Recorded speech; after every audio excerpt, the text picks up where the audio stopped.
Hi everyone, this is Dr. Amy Hogan, and today's lecture is on social influence. Social influence can be defined as the exercise of social power by a person or a group to change the attitudes or behaviour of others in a particular direction. Social power can be thought of the force available to the influencer to motivate attitude or behaviour change. So it's how much power they have to change your mind. And the key is understanding healthy influence versus unhealthy influence. So there are three types of social influence: compliance, conformity, and obedience. Let's look at each of these three. Compliance is simply acting in accord with a direct request. Okay, so do me a favor and sign here and we can get it going.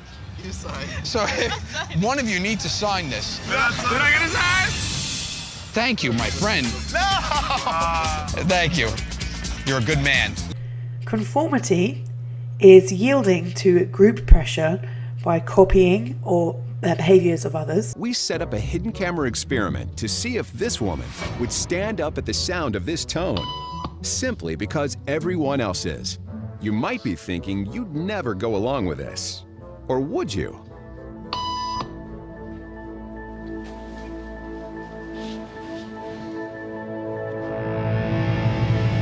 After just 3 beeps, and without knowing why she's doing it, this woman is now conforming perfectly to the group. But what happens if we take the group away? Elaine, please.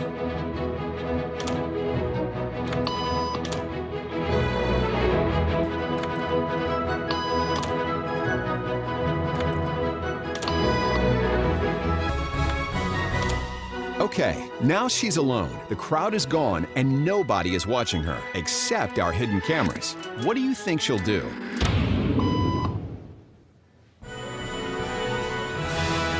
She's now conforming to the rules of the group without them even being there.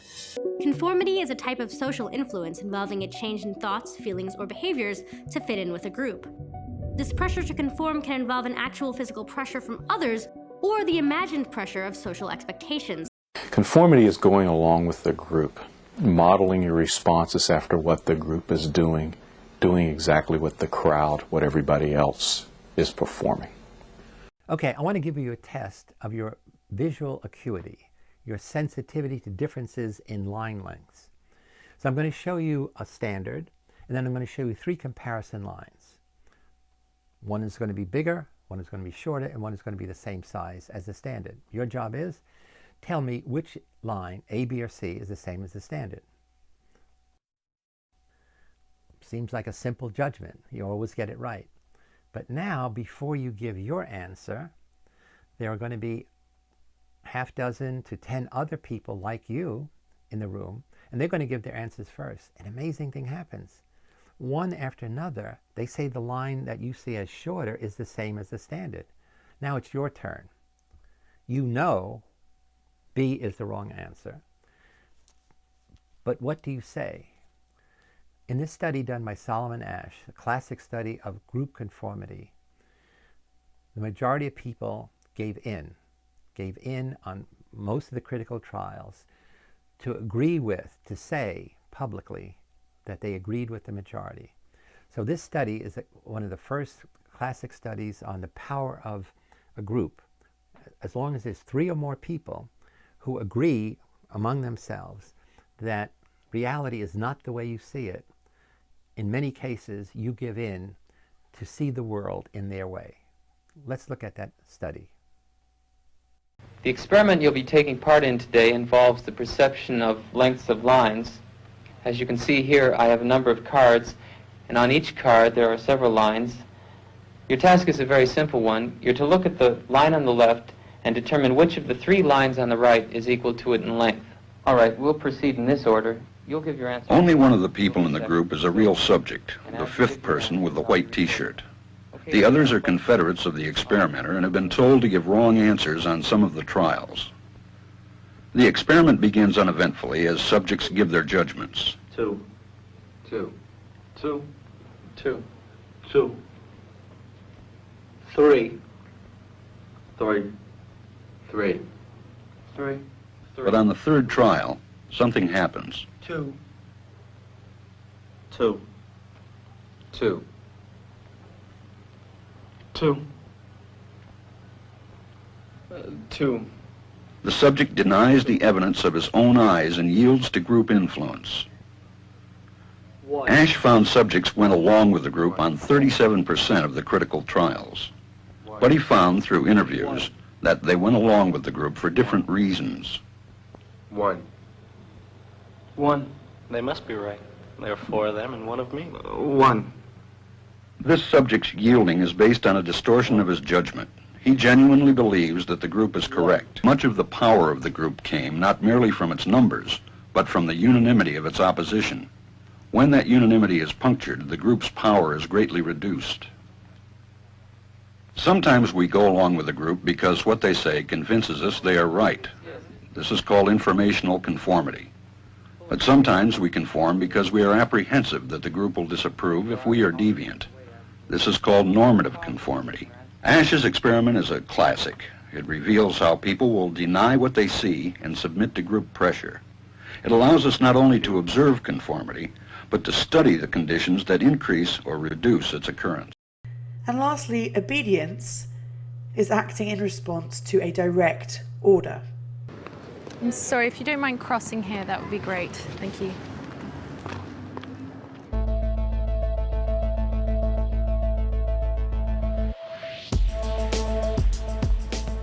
We like to think of ourselves as independent and not easily bossed around. We take pride in the fact that we question things that are told to us and we question what people tell us to do. But how true is this really?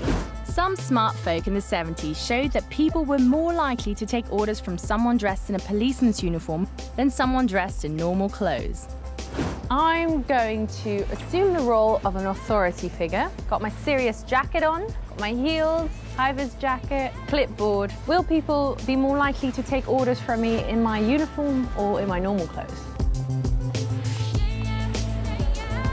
Oh, you can't step on there. I'm sorry.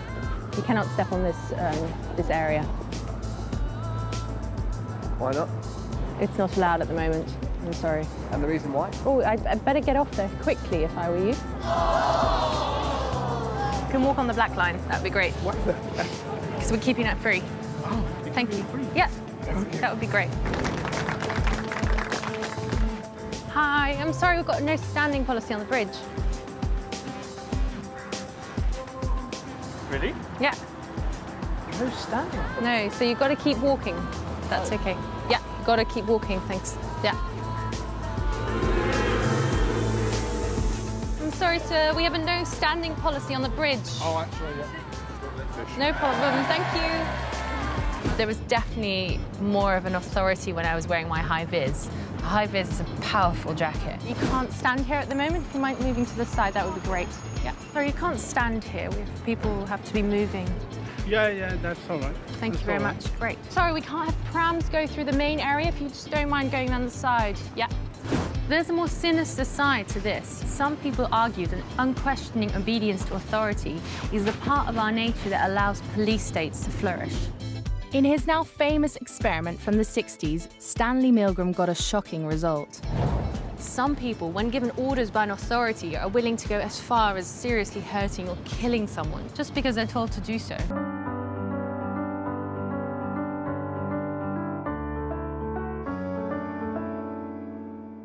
And I dropped out of college, quit my job, donated my bank account, felt my family was satanic, even though I didn't believe in Satan just a few weeks previously. Came to believe Moon was the Messiah, and I was given a whole new false identity. I've been totally passionate about wanting to learn everything I could about the psychology of influence and help as many people as I can to understand this phenomenon. They control people's behavior, they control their information, their thinking, their emotions. They create a new false identity out of child parts, essentially. People are especially susceptible to some authoritative message that speaks to their needs, their deepest needs of self-worth, of meaning making, of community building, of hope for the future. The point is that people need to be encouraged to understand the continuum, and there's an influence continuum of healthy, ethical influence and unethical influence. And I have a model called the BITE model that can lay out specific behaviors for people to understand that if someone is telling you you can't talk to ex-members or critics, they're trying to exercise information control. Or if a group is telling you that if you question the leader or the group, evil things will happen, that's phobia indoctrination. That's a form of emotional control techniques. So I've laid out a model that everyone needs to be educated with. Ash and subsequent researchers found that people are more likely to conform to a group if they're made to feel incompetent or insecure, and are in a group of 3 or more people, especially if all those people agree. It also certainly doesn't hurt if the person admires the group because of maybe their status or their attractiveness, and if they feel that others are watching their behavior. Information control, where the group doesn't give you informed consent when they're recruiting you. They hold back critical information or they distort information.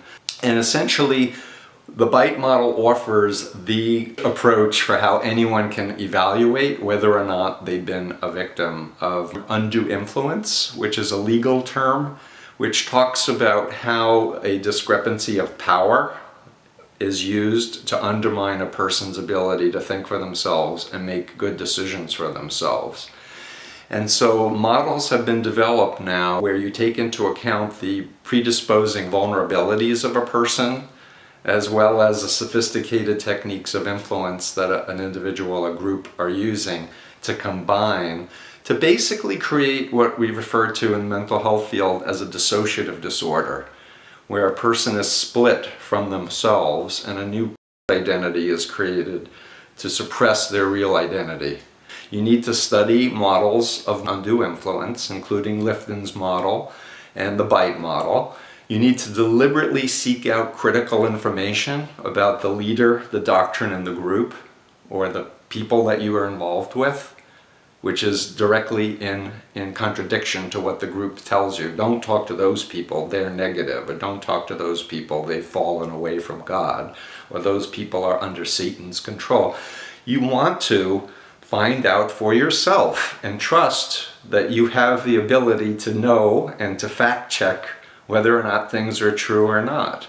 Then you know that you've been under undue influence. But a group's ability to either arouse or lessen our feelings of personal responsibility can make us do more dangerous things than just phone in some group homework assignment. It can also lead to de-individuation, the loss of self-awareness and restraint that can occur in group situations. Being part of a crowd can create a powerful combination of arousal and anonymity. It's part of what fuels riots and lynch mobs and online trolling. The less individual we feel, the more we're at the mercy of the experience of our group, whether it's good or bad. And it should come as no surprise that the attitudes and beliefs we bring to a group grow stronger when we talk with others who share them. This is a process psychologists know as group polarization, and it often translates into a nasty us versus them dynamic. But where groups are really bad, in my opinion, is where they create a new identity that's dependent and obedient on the group.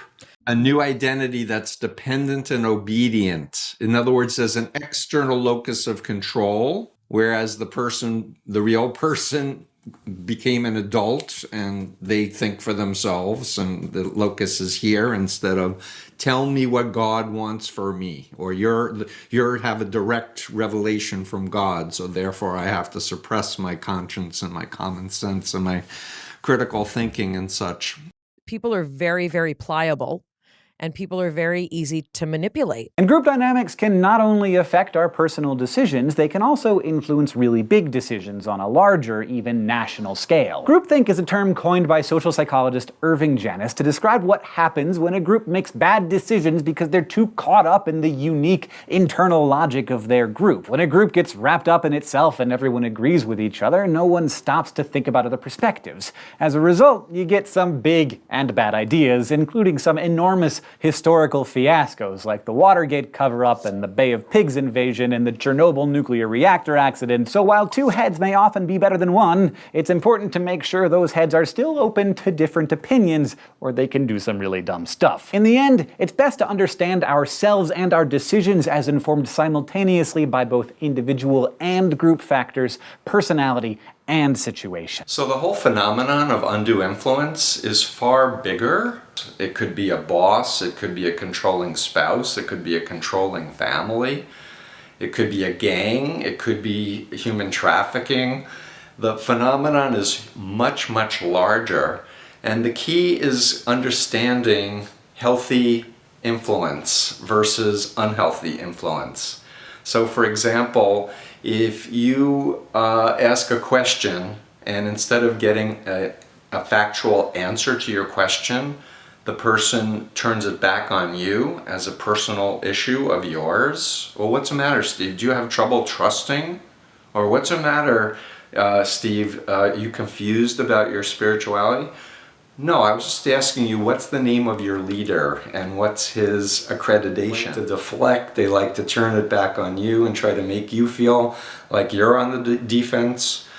And so the whole point that I'm trying to say is that we like to believe what we call in social psychology the fundamental attribution error. We like to think that we're rational people in control of our minds, but the facts is that we're very social beings with a mind that's very adaptive to our environment, and we're far more susceptible to influence than we'd ever like to believe.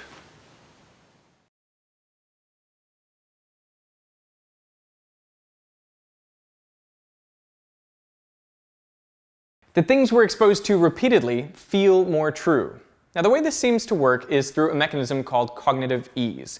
Cognitive ease is a measure of how hard your brain is working, from easy, like when you're scrolling through Facebook, to hard, like if you're trying to multiply 14 times 37 in your head. Things that are true generally elicit cognitive ease, like fire is hot, Earth revolves around the sun, dogs have 4 legs, and so on. Not only do these things feel true, they also feel familiar, effortless, and they feel good.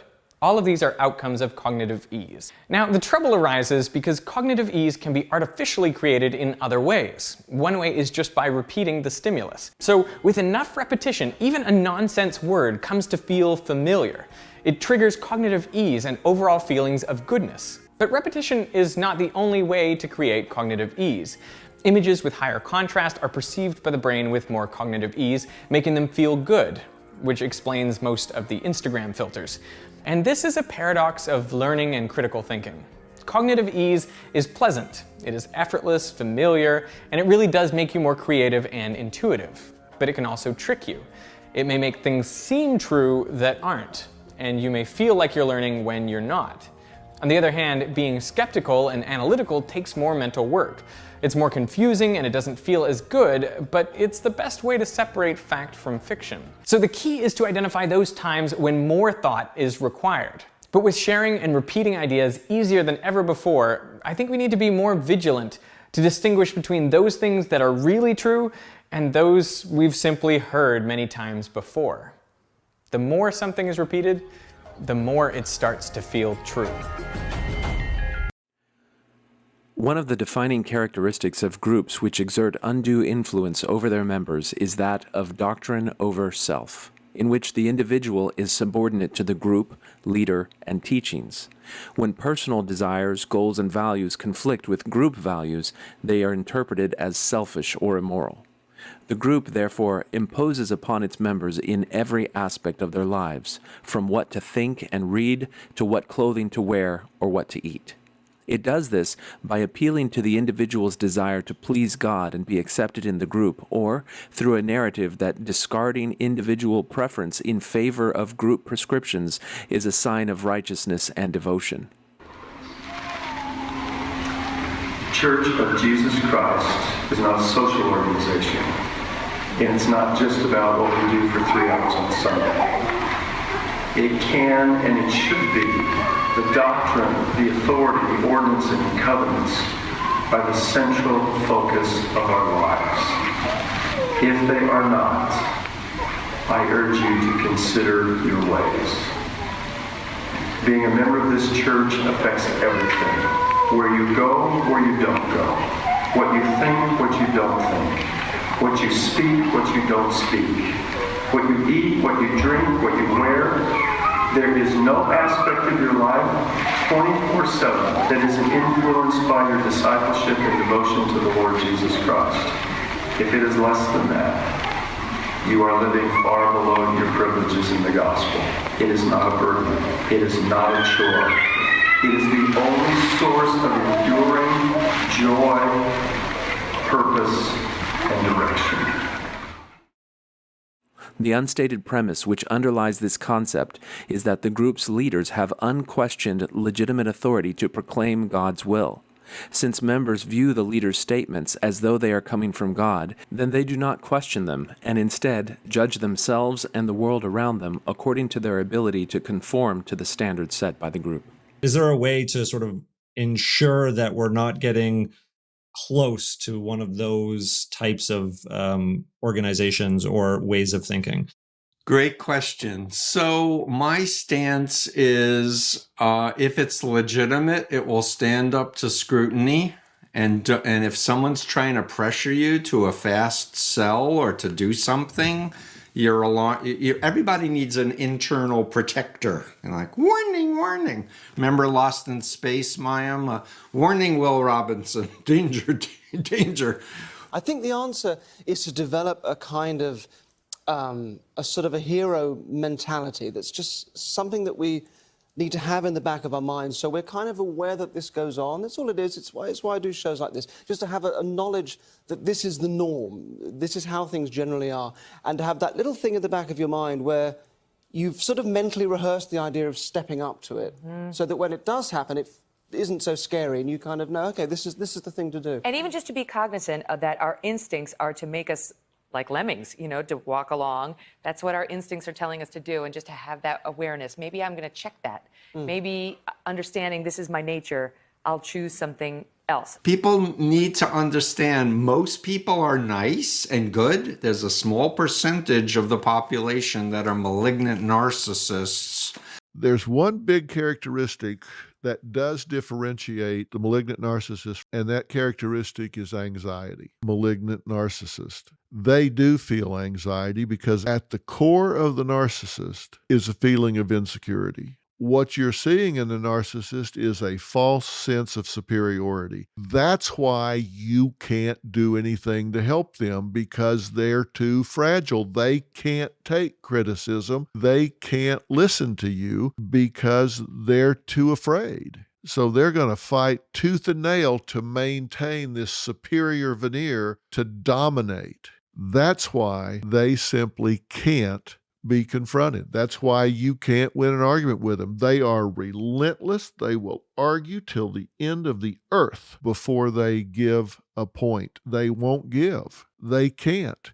Because if they crack the veneer, their fear is they're going to come completely unraveled. And where does this come from? Look, there does seem to be a genetic component that's possibly involved. There does seem to be a high incidence of a chaotic childhood. There does seem to be, turmoil and trauma in their lives that made them fearful and insecure. But listen, that doesn't matter. If somebody runs over your foot, why they ran over your foot doesn't make your foot feel any better. If it was an accident versus somebody doing it on purpose, it doesn't make the bones any less broken. It doesn't make the pain any less. So do you really care why someone is a malignant narcissist? Yeah, maybe you do, but it doesn't have a functional difference in your life. You need to get away from these people as fast as you can safely do so. The narcissistic personality disorder, narcissists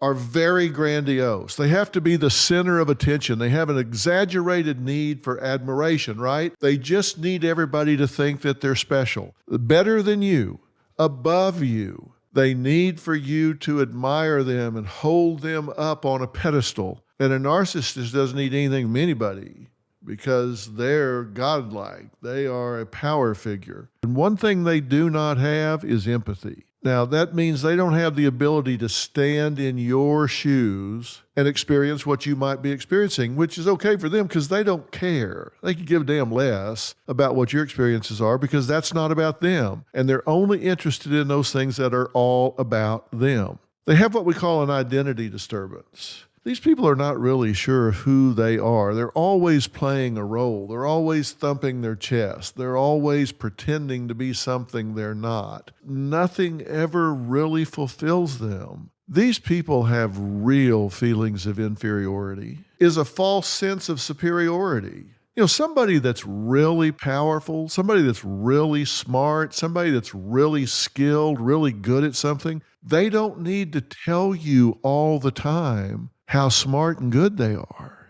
They're very confident in that. They're very at peace about that, so they just do it. They let their actions speak for them. They don't need you to be clapping for them all the time. They don't need you to stand up when they enter the room because they don't need you to tell them who they are. But narcissists don't really know who they are. Everything is an act with them. They're empty, superficial, and shallow. If you challenge them in any way, they get very, very, very uncomfortable. They will create all kinds of problems for you if you do anything that tends to challenge them. There are some populations where narcissists are much more frequently encountered. In leadership positions, there you sometimes see the frequency as high as 50%. Like 3 times as high as the general population. A narcissist wants to be the center of the attention all the time. So there's the classic narcissist we've been talking about. There are malignant narcissists. They think the world owes them a living. They spend a lot of time blaming and shaming. There are givers and there are takers. These people are takers. They don't care what you think. They don't care what you feel. They don't care what you need. They will take what they can get from you. They always see themselves in competition with you. So they've either got to shoot you down by sabotaging you, criticizing you, undermining you, or they've got to fluff themselves up so they perceive themselves as being lifted up to your level. But they're always leveling themselves with you. Their goal is to keep you one down, keep you one down. Make you feel small so they can feel big. And here are some questions to ask yourself if you're being manipulated, if you're being gaslighted. Do you kind of tend to get the feeling that you just can't do anything right? Do you tend to feel trapped, isolated from other people, where you have to devote your attention to this person and you're guilt-induced if you need or want anybody else? Are you riddled with doubt and worry that you can't measure up, you're smart, you're not smart enough? Is your predominant feeling guilt and shame? Do they demand rather than command respect? Now, this is a big distinction. There are those who demand respect because you just owe it to them versus earn it. So they command it with their integrity, with their conduct, with their behavior. Big difference between someone who commands respect versus someone who demands it. Anybody can demand it. Not everybody can command it. And they will never, ever, never do anything for you to which there are not strings attached. There's never a gift. There is never a favor. It is always an obligation. They're trying to hook you so they own you.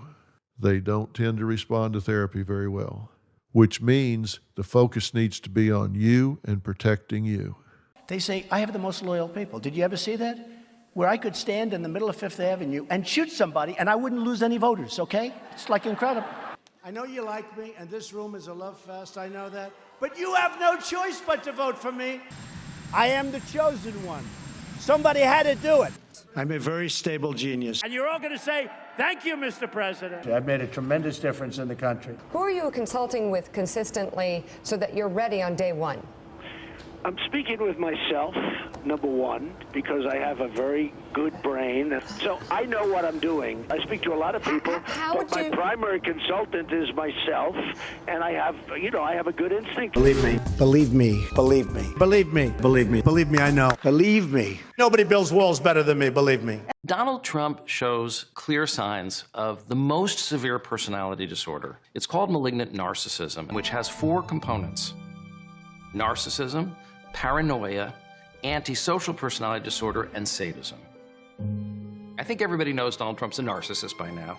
I will be the greatest jobs producer that God ever created. I know more about ISIS than the generals do, believe me. Who are you consulting with consistently so that you're ready on day one? I'm speaking with myself, number one, because I have a very good brain. But it's the other 3 components that make him truly dangerous. Because many politicians are narcissistic, but he's also paranoid. So all of his crazy conspiracy theories. The state of Hawaii released my official long-form birth certificate.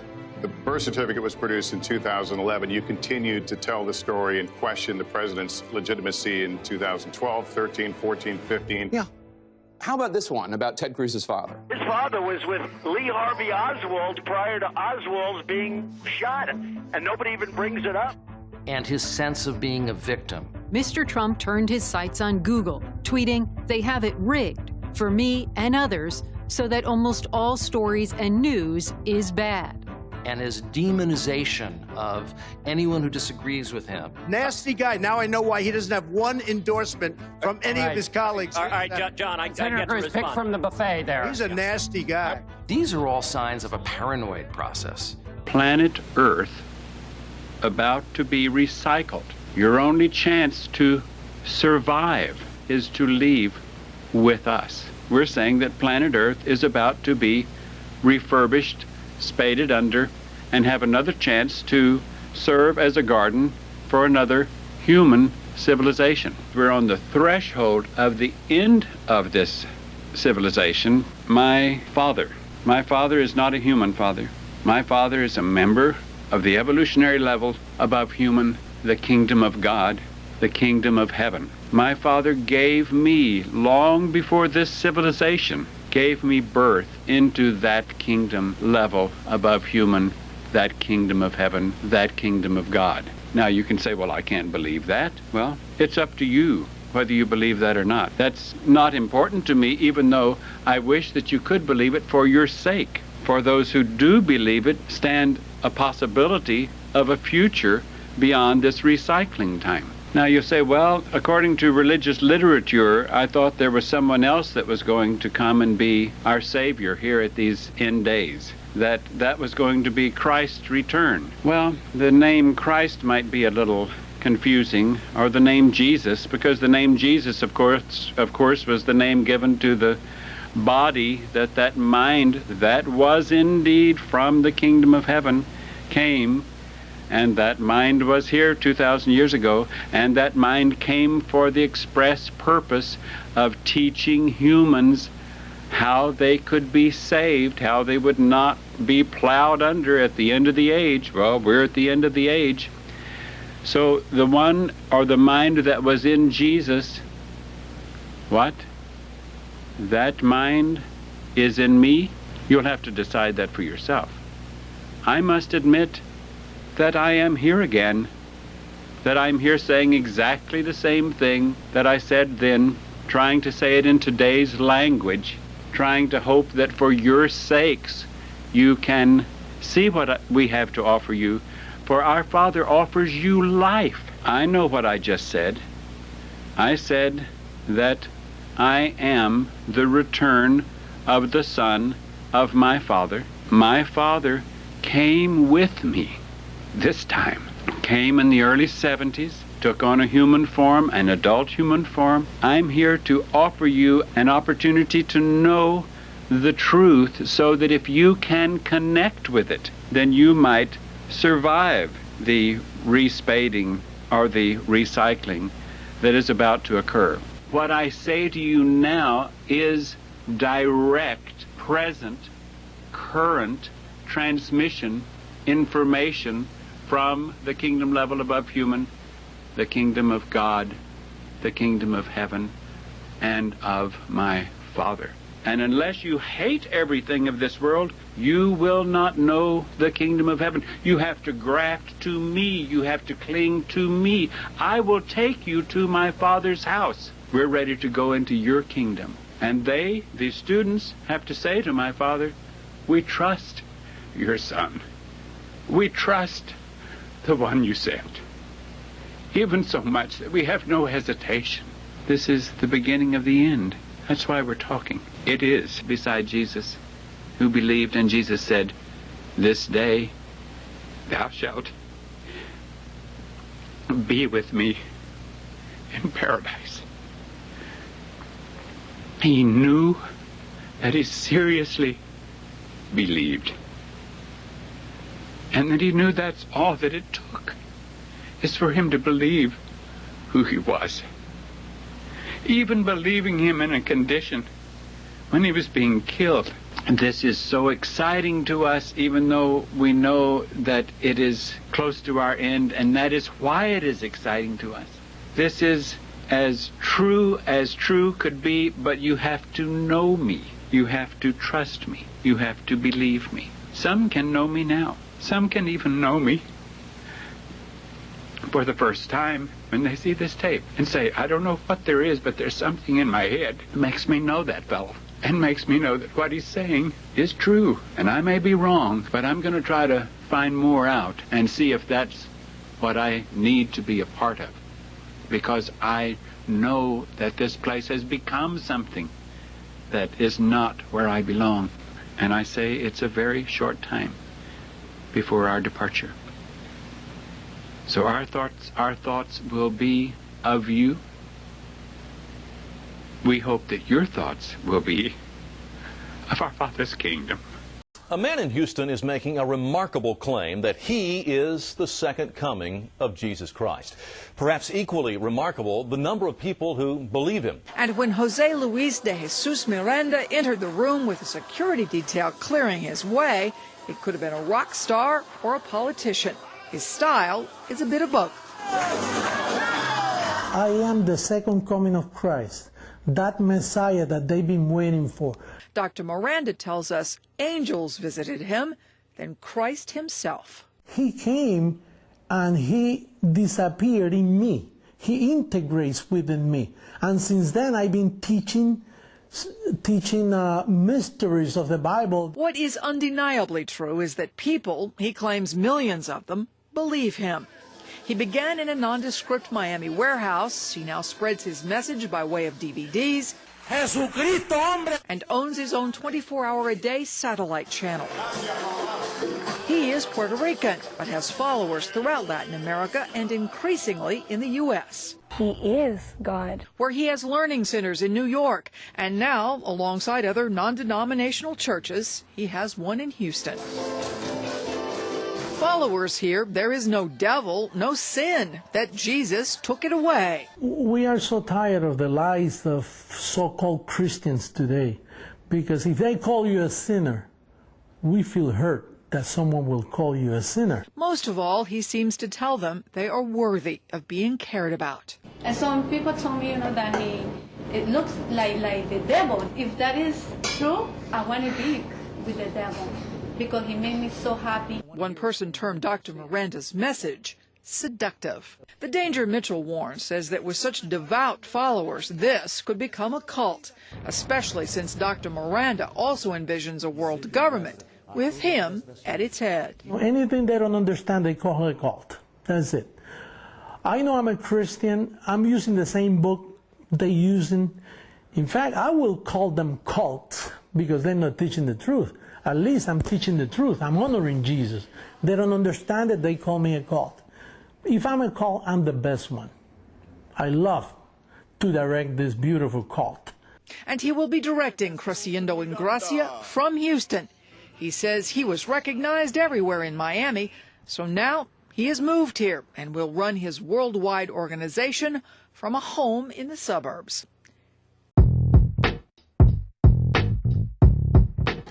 The gentleman in the elevator now is a candid star. These folks who are entering, the man with the white shirt, the lady with the trench coat, and subsequently one other member of our staff will face the rear.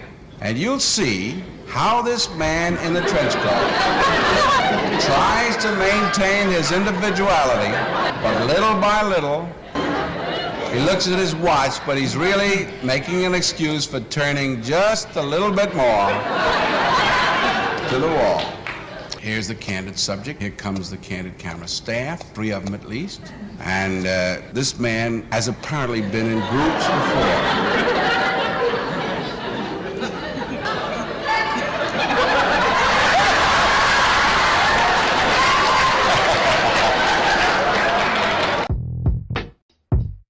Like you want to be uncomfortable. Order is knowing that what you do or what is happening in your environment leads to a predictable outcome. And in predictability, comfort is found. But comfort is also what makes order so dangerous. Because science shows that anytime you continually do something or even think about something the same way, you'll eventually stop growing. Growth only occurs in a state of discomfort. And I know seeking discomfort sounds odd, and not many people do it, but you have to learn to embrace it because it's the only environment where sustained or exponential growth can occur. Groupthink. Groupthink. Now, is that something that you can relate to? Just the word alone. You know, when we talk about groupthink, we talk about having pressure to conform to a group's biases. And it's done in such a way that inhibits creative and independent and out-of-the-box kind of thinking. And especially groupthink will discourage dissent. It discourages differentness. In social circles, you can have a form of groupthink. Here's the way we do things, and if you want to be one of us, this is what you need to be and do yourself. Strongly in religious groups, there can be a groupthink. Here's what we believe. These are our adherents. These are our doctrines, and you must stay on the inside of it. And frankly, I'm not opposed to having beliefs and doctrines, but actually just to kind of chase a little rabbit with respect to spirituality, I see it less of a belief system and more of a mindset, a worldview, if you will, a way of life. But there's some people inside religious systems like, nope, here's the way it's supposed to be, and you can't have any kind of thought that's going to be different. We frown on that greatly. Groupthink sets up the potential for abuse, where a person can be scorned simply for being not the same, simply for being different. When we talk about groupthink, immediately what we're referring to is an authoritarian-based style of doing life. Typically, when you're inside groupthink, there's kind of this mentality that says, here's the way it is according to what? Well, the authority. Well, who's the authority? Sometimes it's just me, and other times it's the system or it's our beliefs. But in groupthink, there's quite a bit of what I refer to as imperative thinking. Remember when you, back in your grammar school days, an imperative is very directive, cut and dry, black and white, have to, must, can't, should, supposed to. Does any of that sound familiar? Do you feel like there are just some systems and some groups that operate with that strong authoritarian, imperative, must, have to way of living? That's groupthink. In groupthink, another ingredient, diversity is frowned upon. When you're inside that system, there's little effort that goes into the questioning of somebody else's separate ideas. Well, what do you think about that? Or I've got an interpretation, but what's yours? You tend not to hear that kind of thinking or that kind of communication inside groupthink. Instead, there's kind of a closed-minded system. Well, we already know what we need to know. Why would we need to get confused by somebody else's notions? What am I going to learn from those people over there? In addition, inside groupthink, non-conforming people are deemed wrong. Not different, wrong. They're deemed as other, and in the use of that word, that's not a good word, at least for them. Or they're deemed as ungrateful. All the things we do for you, and then you dare to have a different thought. You're ungrateful. Or they're deemed as misinformed. It's like, you just don't know. Or unenlightened. And so there's a scorn, there's a judgment that comes along with it. And then, of course, when you have groupthink, there's a great deal of pressure that's used to keep people in line. You can be scolded, creative, communication is frowned upon.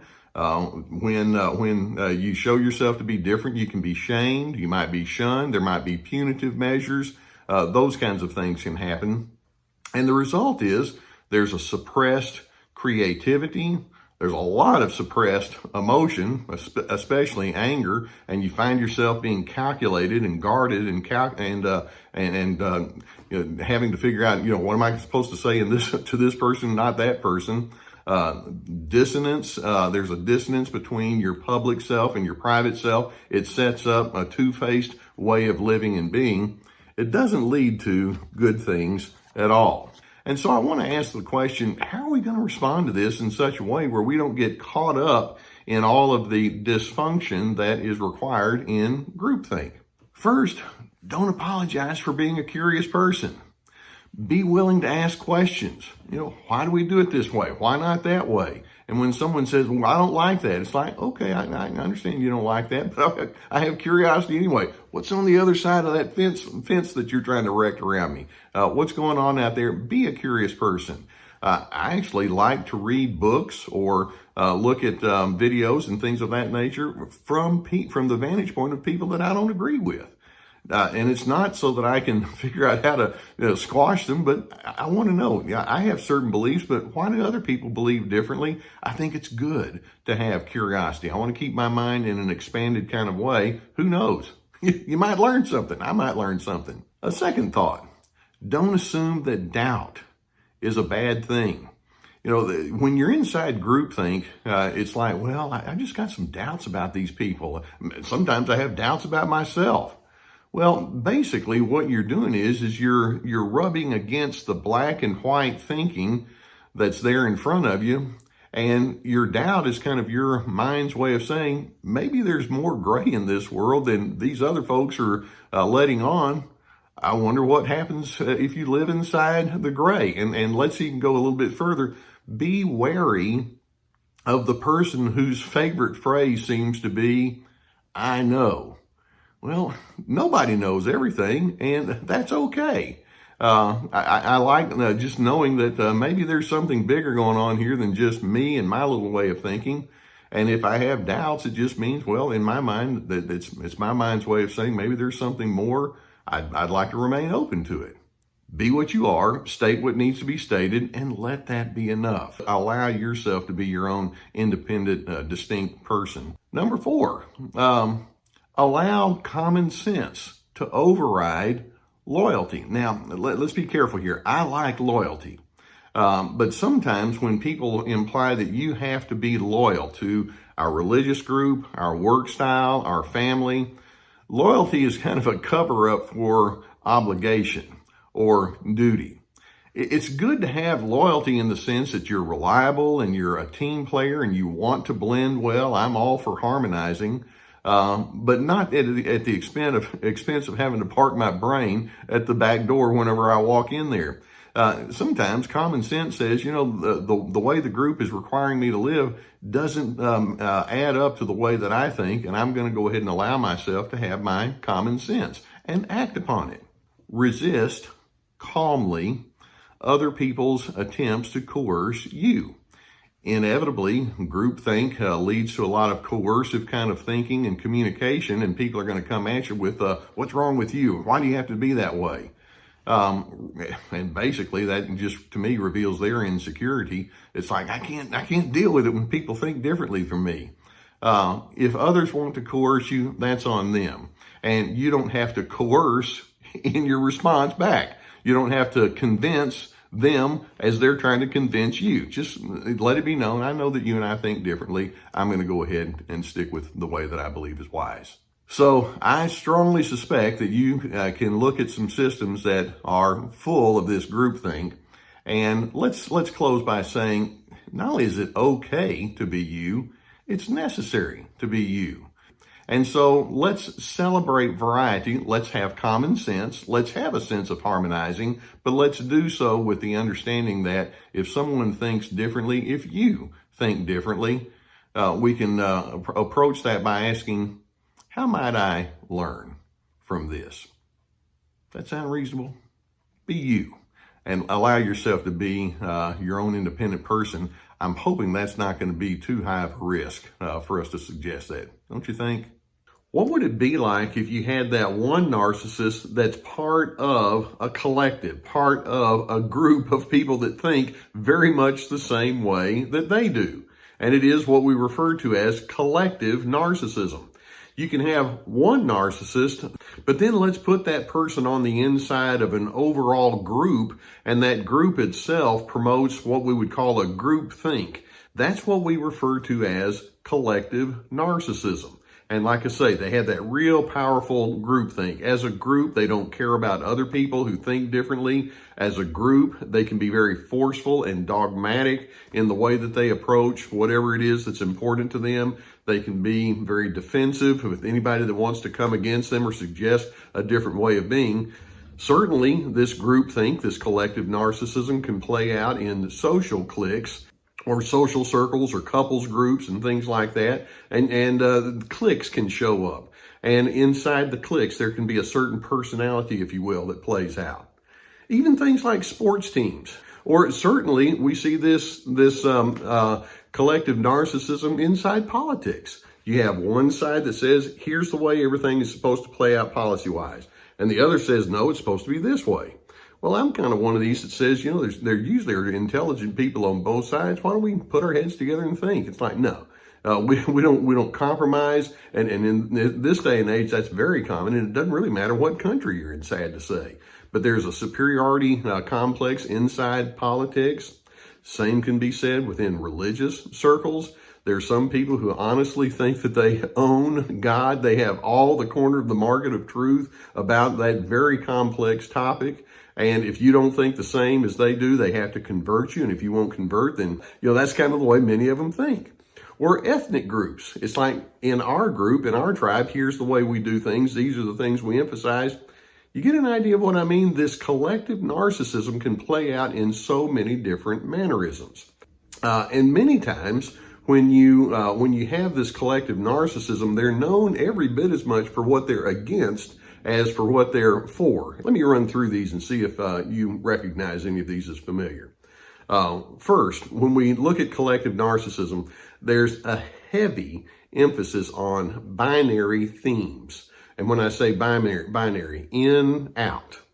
For us, against us. You're correct or you're incorrect. You're part of who we are. You're not one of us at all. And this almost always results in very simplistic reasoning because life tends not to be all that binary. When you think that you can just break things down into that kind of thinking, it's like, well, there's so much nuance. It's like inside that group think, it's like, no, there isn't. There's our way, end of discussion. Number two, and this follows right along, in collective narcissism, free thinking is strongly discouraged. And when I say strongly, I mean it's like, no, you don't need to think your own free, separate thoughts. And they discourage analytical thinking. If someone comes along and says, well, let's think this through a little bit more carefully. It's like, what's wrong with you? Why aren't you towing the party line here? That's how they operate. You don't need to think freely. You just need to do what we tell you to do. We already have it figured out. Or a third element that's part of collective narcissism is conformity is heavily prioritized. They have to have agreement from you at all cost. Now, it's interesting to make a distinction. In collective narcissism, they want unity of thought, not harmony of thought. And you understand the distinction there? The best way to illustrate that is to think of an orchestra. An orchestra has cellos and violins and trumpets and oboes. They don't all sound alike, but they can harmonize and they can actually all go in the same direction. Whereas in the collective narcissism, it's like, nope, all trumpets. That's all we want. And so they want everybody to have the same thinking, the same priorities, the same way of doing things. And harmony is discouraged, whereas unity of thought and conformity is heavily encouraged. A fourth indicator of this collective narcissism is what I refer to as imperative thinking. When we say something's imperative, it's very directive, cut and dry, do this, don't do that. And you'll hear words like have to, must, got to, should, supposed to, can't, need to, had better, anything of that nature. It's already like there's the agenda that's already been written, and you don't need to do anything except stay inside the groups, and we'll tell you what the groups are. And in that groupthink, that's what they do. And then they want others, to, if they're going to join, to also join with those imperatives. Number 5, when you have this collective narcissism, these individuals, these groups can be very distrusting and very dishonoring toward those who differ. It's not like they'll say, well, you know, we have our style, but other people have theirs too. We can figure that out. It's like, no. You're making my life miserable when you show yourself to be different, and there can almost be a paranoia. Your differentness is almost interpreted, it's almost paramount that being evil or something's very, very troubled about you. And then so they're dishonoring and distrusting of anyone that says, well, there might be a separate and distinct way of being. Number 6, as far as collective narcissism, there's ongoing pressure inside the group for you to display your loyalty. It's not enough that you conform, but inside collective narcissism, there's kind of this unspoken rule, or maybe it's spoken. Get out there and tell them what you think. Get out there and stand up for what we believe in, and say it strongly, and rearrange your priorities. And people inside the group's like, okay, that's what we'll do.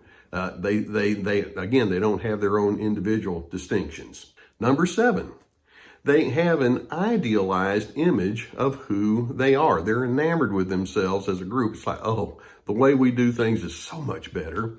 And as a result, the positives that might be inside this collective is greatly exaggerated. The negatives are greatly minimized.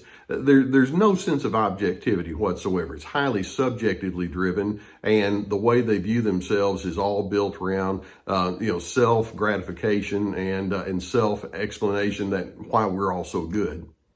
And then finally, number 8, with collective narcissism, anger is only one wrong opinion away. It doesn't take much to stir these people up with anger. It's like, how dare you come against us? And so you're going to find yourself being in easy conflict. They can be very aggressive. They can be very pushy. And again, we're going to say that one at a time might think differently, but when the collective is there, then you get the fury of the entire group. So let's understand one huge thing here. And that is, when you're dealing with a collective narcissism situation, you're not going to break in. It's kind of like there's that strength in numbers, and they're going to let you know that your uniqueness is no good. Well, why don't we just say this? I'm going to embrace my weakness, and frankly, that's not a club I want to be in anyway.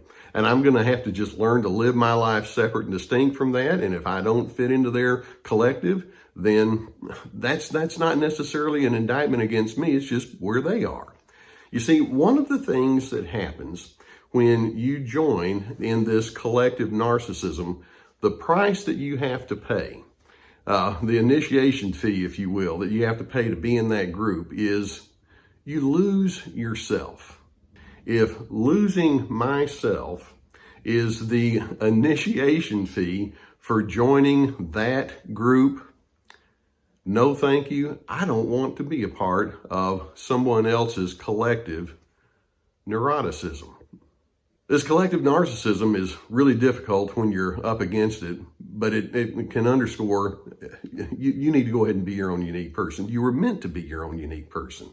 Lean into that and let yourself be the full you that you are. And in doing so, I hope that you can have an objectivity, a steadiness, and I hope it can take you to your place of needed peace.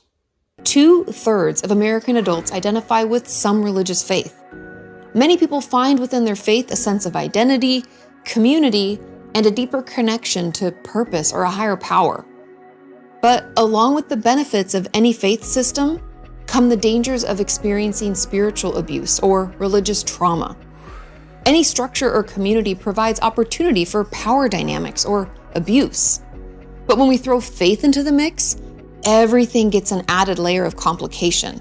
Because our faith can be such a key part of our identity, when we are controlled by narratives that are dehumanizing or shame-based within a religious system, we can experience deep trauma. It's one thing when your boss tells you you're a failure. It's another thing when someone claiming to speak for God tells you something similar.